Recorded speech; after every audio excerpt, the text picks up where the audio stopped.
budgétaire bi mu ne elle est incorrecte wax na ci xalaatam ci wàllu diplomatie ñu ngi ne un chantier toujours en souffrance waaye tamit la vision Sénégal 2050 en vitrine en Chine ak donc visite au premier ministre bi foofu ca dëkk ba Ismaïla Madior Fall face à 2 témoins en charge doyen point nga ci kii. wax nga ci mbirum train de vie de l'État. waaw. ñi ko sulli ñi ko yëkkati wat tey ñooy waa Walfadjri ci lan la ñu wax ci salaire yi la ñu wax ci indemnité yi ak fonds politique yi ñoom jàpp nañ ne les avantages ba léegi changé wul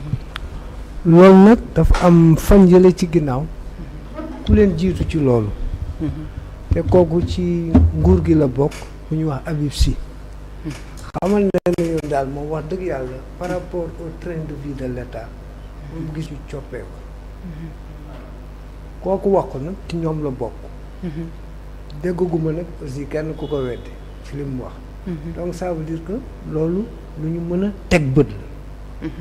la léegi nag fan yi nga dégg nga ku ñu wax Guy Marius Sagna moom tamit génn wax yenn doxalin yoo xam ne jàpp ne na daal waroon na ak ñoom ñu doon prôné ak rupture bi ñu jaayoon léegi nag loolu dafay wone ne l'opposition c'est le dire opposition mooy ki nga xam ne mooy yelloo wax mais le pouvoir c'est le faire mooy yelloo jëf léegi nag par rapport ak ñoom seen projet xamaloon ne daal bu ñu leen yàlla dimbalee bu ñu yor nguur gi ñu wax train de vie de l'État maanaam dundinu état bi ak avantage privilège yi dañ seet lu muy attan ñu teg ko léegi nag nekk nañ fi léegi mot 14 mois ci wàllu woowu nag doxalin bi yéex na trop waxoon nañ nag soxla nañ ñu ay réformes parce que bi ñu jëlee réew mi dañ nañu amuñu majorité ñu dem ba jëmmi jamono maanaam novembre ñu jox leen majorité ñi nag doon xaar ay réformes mais réforme yooyu ba léegi nag des na parce que boo xoolee ministre Macky Sall ak ministre yi nekk ci régime bi daanaka différence bi amul donc ça veut dire que salaire yi fi nekkoon mi ngi fi avantage yi fi nekkoon mi ngi fi boo xoolee aussi loolu ñu tudde woon fonds politique te ñoom dinañ fexe daal ba mu ñoñal ko fonds politique te ñu koy woowe fonds spéciaux dafa mel ni ba léegi gisaguñ ci changement 1960 ñu wax ne Senghor 31 millions la fonds politique yooyu boo ko day dans le régime de Senghor 31 millions la woon à l'époque ñu ngi xayma ne ëpp na sax fukki milliards ak juróom boo ko dajalee institution yëpp pour nga am bi nag chiffre bu leer dina jafe mais ce qui est sûr daal xam naa ne ay milliards annuel wala mensuel non annuel waaw donc loolu da lay won ne côté boobu war nañ fi jëf jéego yu mag beneen côté bi ñu fi war a def ay jéego yu mag mooy wàllu agence dañ jàppoon ñoom ci seen projet ne am na yoo xam ne war nañ ko mën a fusionner wala supprimer ko boo fàttale ko sax février 2025 premier Ousmane Sonko bi mu ñëwee Assemblée nationale xamal na ne il y aura des agences qui seront supprimées ensuite il y aura aussi des agences qui seront fusionnées mais ba léegi foofu côté boobu aussi askan waa ngi xaar parce que mel ni FONGIP ANPEJ TER yooyu war nañ ko mën dajale mu doon nga dem ay ADPM ay BND yooyu tam mën nañ ko dajale mu doon une direction forte parce que fii sunu DG yi ñetti catégorie la première catégorie 5 millions la am par mois deuxième catégorie bi 4 millions troisième catégorie 3 millions sans compter na yeneen avantage sur le plan du carburant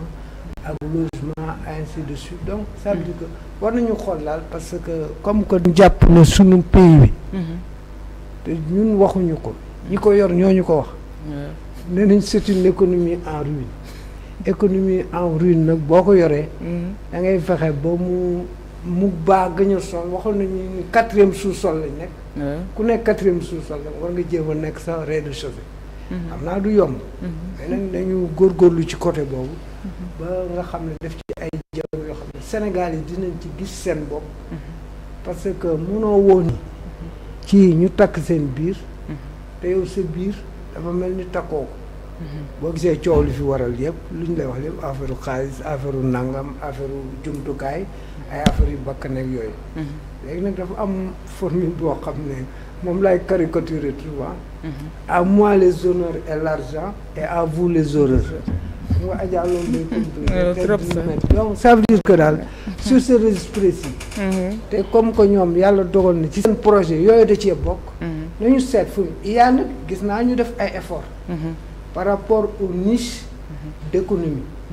parce que boo xoolee mission yi réglementé nañ ko ensuite effectif bi doon dem ci mission yi xool nañ ne rek du passer 3 personnes ensuite séjour bi aussi donc séjour bu passé aussi wala nga amoon ambition dem te demoo duñ ko jàppale donc ça veut dire que côté boobu ñu ngi def ay efforts nañ ko gën a baral ba nga xam ne Sénégal ku ñëpp gis ci seen bopp parce que la vocation d'un État du quelles que soient les formes que tu puisses utiliser ak idéologie bi nga mën a jaay nit ñi la vocation d'un État c'est le procurer le bonheur à ses mandats fexe ba man mi nga xam ne yaa ma ilif yor sama éducation yor sama santé yor sama sécurité yor sama transport yor sama lépp nga fexe ba domaine bu nekk nga gis ci yokkute d'accord nag jéego yaa ngi ñu ngi koy def parce que il y a une volonté réelle de rupture mais terewul nag sur le plan train de vie de l'État am na jéego yu bari yu ñu war a def am na yu des sa Pape Sané xam naa sa chronique bi na ñëw ci yeneen point abordé politique bien am nga si ajouté c'est vrai ma demb li mu wax daanaka c'est un triste constat et heureusement que Walfadjri le quotidien est revenu là-dessus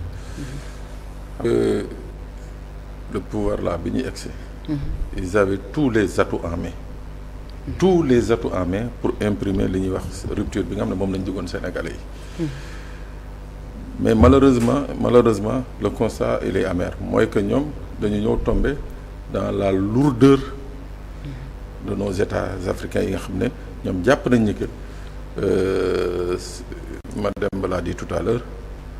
le mieux le meilleur pour ñoom la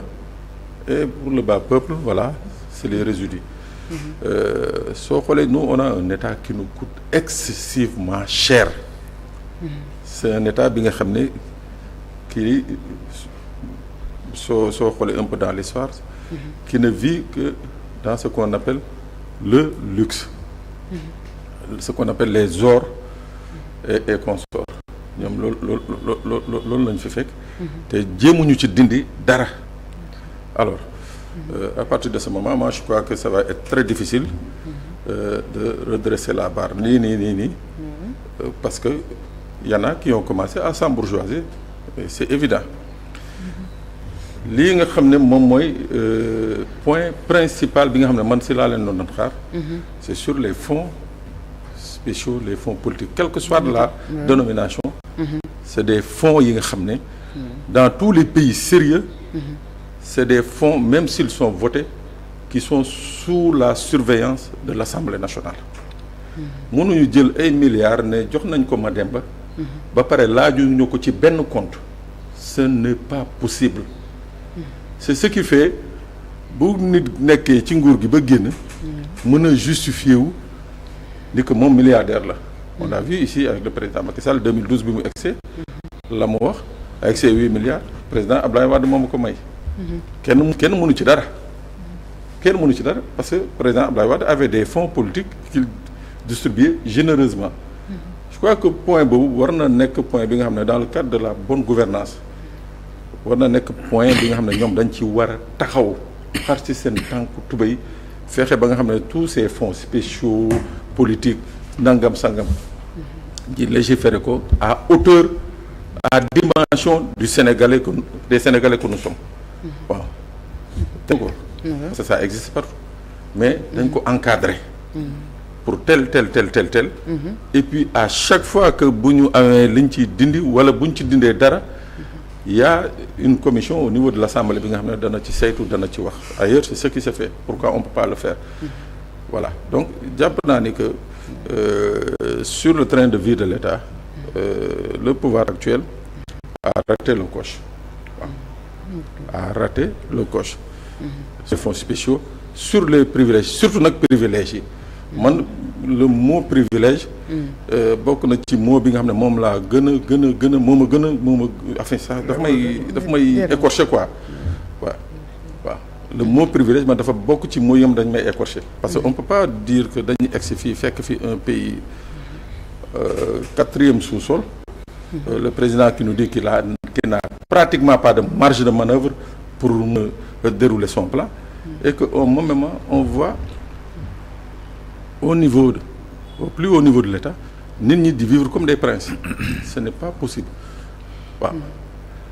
boo demee fii dans les pays qui nous entourent les ministres ne sont pas logés ñoom ñooy fayal seen bopp seen logement ñooy fayal seen bopp seen courant ñooy fayal seen bopp x ainsi de suite ñun ban manne financière nañu am ba mën a permettre suñu bopp ni que telle catégorie de personnes dañ fay duñu fay logement telle catégorie de personnes duñu fay lii duñu fay lii on est un pays pauvre et en conséquence dañu war a tenir compte de ça c'est-à-dire fexe li ñuy demander les populations de serrer la ceinture qui commencent d'abord à donner l'exemple mooy ne ñoom nañ njëkk a serrer la ceinture à partir de ce moment les gens verront qu'il y a des avancées et puis ku ci nekk da nga jël ses responsabilités nangu la nga xam ne moom la ñuy wax mooy que dëkk bi dafa nekk en ruine mais on peut pas être dans un pays et que à côté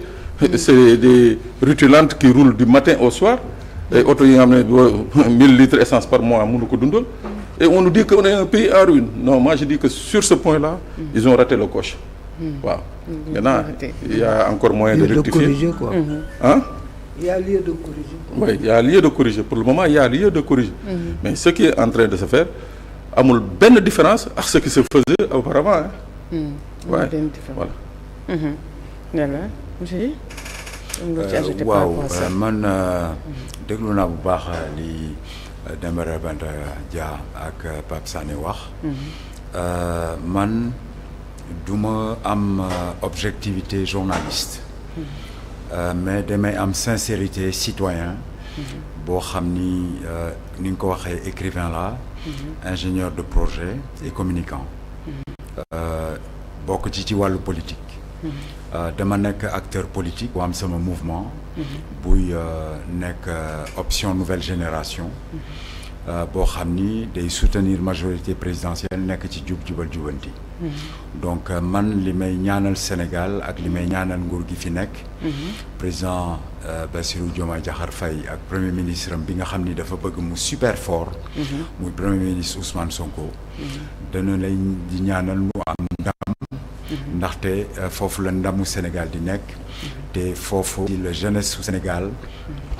seen yaakaar du tas te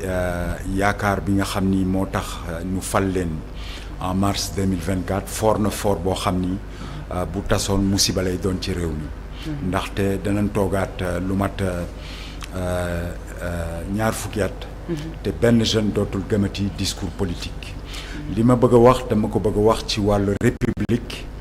ak ci wàllu état république effectivement dama ci d'accord ak monsieur Sané Pape Sané ne ba nu koy sos depuis la Grèce antique en passant par dëkk yi nga xam ni ñun ñi ngi revendiquer benn parenté intellectuelle et d'esprit et historique ak ñoom muy par exemple la France dañ ko fal sur l'abolition des privilèges maanaam privilège u juddu privilège u tur privilège u sant loolu yëpp dañ ko jël ko de côté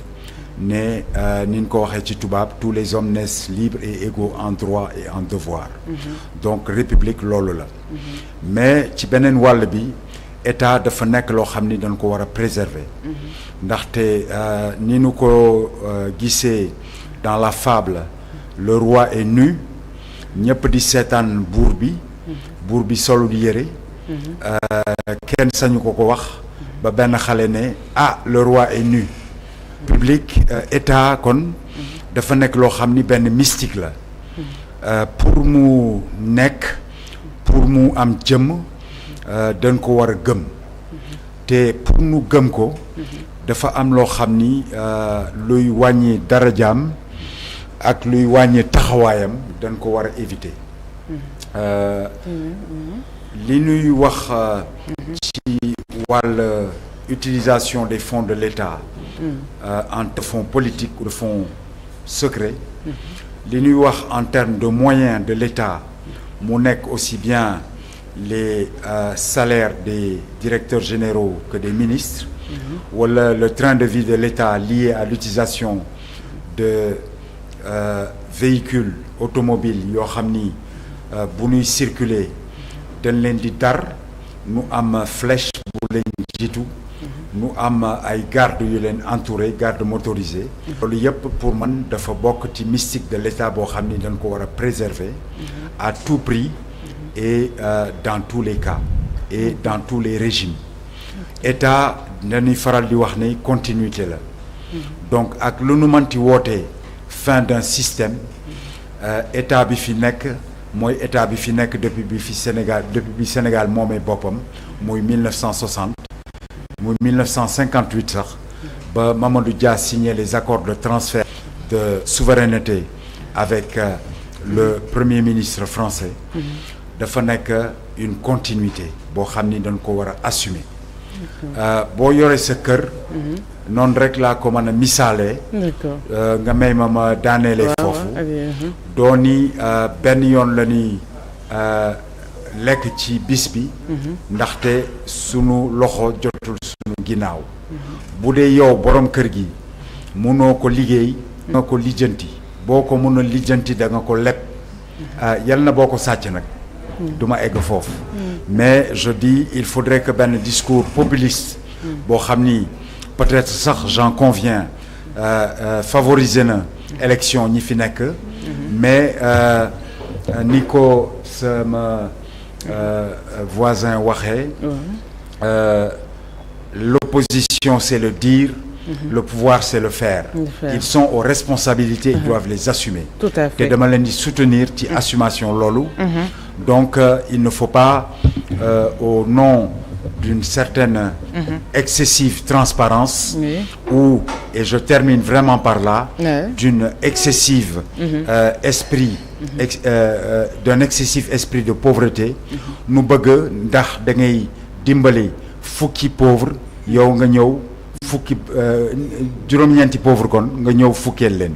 Je ne suis pas d'accord avec ce discours que je trouve populiste, que je trouve peu ambitieux. loolu laa amoon lu may àddu di ko wax ci wàllu question boobu. D'accord, voilà doyen Mademba waaw. qu'on se comprenne bien. oui. ñaanuñu yàlla avoir un état misérable. loolu kenn du ko. mais qui peut acheter une voiture de 50 millions peut acheter une voiture de 15 millions. foofu la ñuy waxee. waxuñu ne dañoo war kenn ñaanu yàlla am ministre boo xam ne day nekk ci dans la misère. kenn ñaanu yàlla président bu nekk dans la misère. mais ñu seet li ñuy def méngoo ak suñu doole. suñu économie ni mu tuddee loolu la ñuy wax. loolu la waxuñu ne ñu ñuy toroxloo. kenn ñaanu yàlla am ministre buy torox wala président bu torox. mais bopp bët du yenu waaye xam na lu bopp attan. loolu weesoo. aja sànq wax nga fi affaire diplomatie. waaw diplomatie. waaw toujours un chantier en souffrance moom la ñu wax. sunum réew nag wax dëgg yàlla. ci wàllu diplomatie dañ ci am passé bu intéressant. gis naa ne ci même dans la crise du Moyen-Orient. boo xoolee. sunu état bi. ministre par le biais du ministre de l'intégration africaine et des affaires étrangères. wax nañu relever nañu qu'il y a eu agression de la part d'Israël. Ensuite. wax nañu ils ont fait un appel à un cessez-le-feu. loolu wax dëgg yàlla. seen wareef la. te boo interroger histoire. da ngay xam ne ñun le Moyen-Orient nous a toujours intéressé. xam nga mu intéressé. parce que boo xoolee actes yi ñu doon posé. parce que déjà en 1971. 71 laa la wax de. waaw boobu ku ñuy wax Léopold Sédar Senghor moo nekkoon président de la République. léegi moo ku ñuy wax Yakubu Gowon. général Yakubu Gowon Nigéria. waaw ak Amadou Ahidjo du Cameroun. ak Mobutu Sese Seko du Zaïre. organisation de l'unité africaine bu njëkk ba mi ngi tuddoon OUA moo transformé mu doon UA Union africaine ñoo mandaté woon ñeent ñooñu ma la limal pour ñu dem mission diplomatique waxtaan ak Israël c'était quelques années après la guerre du 12 jours guerre boobu nga xam ne Israël jëloon na Golan jëloon Syrie une partie de la Syrie ainsi de suite doon accroître ses territoires léegi le président de l'époque Léopold Sédar Senghor amoon lu mu bëggoon réussir presque réussir woon na ko sax parce que demoon na ba toog ak ku ñuy wax le premier ministre de l'époque Golda Meir israélien mu xamal ko ne léegi na ngeen fexe ba reconnaître Palestine ñu jox leen territoire yéen tamit on ne va pas vous empêcher de vivre vous aurez aussi votre localité bañ d'accord ci loolu léegi Senghor sax waxoon na ko léegi da comme que ton chef de la diplomatie dafa war def benn discours à la tribune de l'ONU mu dugal ci loolu ba mu d'accord mais à la dernière minute nag à 15 minutes du discours mu relever ko mu dindi loolu quoi di Senghor li mu d'accord nag Senghor mu dindi ko donc Senghor a failli résoudre la crise à l'époque terewul nag après africains yu bari ci lañ jël position par rapport à la Palestine Sénégal moo njëkk a recevoir le kii nu mu tuddati le chef de l'État à l'époque palestinien moom lañ ko tuddee woon quoi Yasser Arafat te leneen lim ci gën a def sax lu am solo mooy Senghor daf ko joxoon benn passeport diplomatique pour lui permettre de voyager à travers l'Afrique loolu moo lay wane ñun et chaque fois si da nga daan gis Sénégal da doon jël position en faveur de la Palestine ba 2016 bi sax le président Macky Sall jëloon na ay position yu très favorable à la Palestine malgré te Palestine donc ça veut dire que nous avons une diplomatie de tradition qui a marqué ses pas te le régime actuel rien que la dénomination annonce une rupture ministère de l'intégration africaine et des affaires étrangères parce que xam naa temps bi mayuñu sax ñu développé yeneen mais amul problème voilà am na solo en tout cas di la jaajëfal bu baax rek doyen Mademba Ramata Dia noonu la ñuy ñëwee léegi ci rubrique culture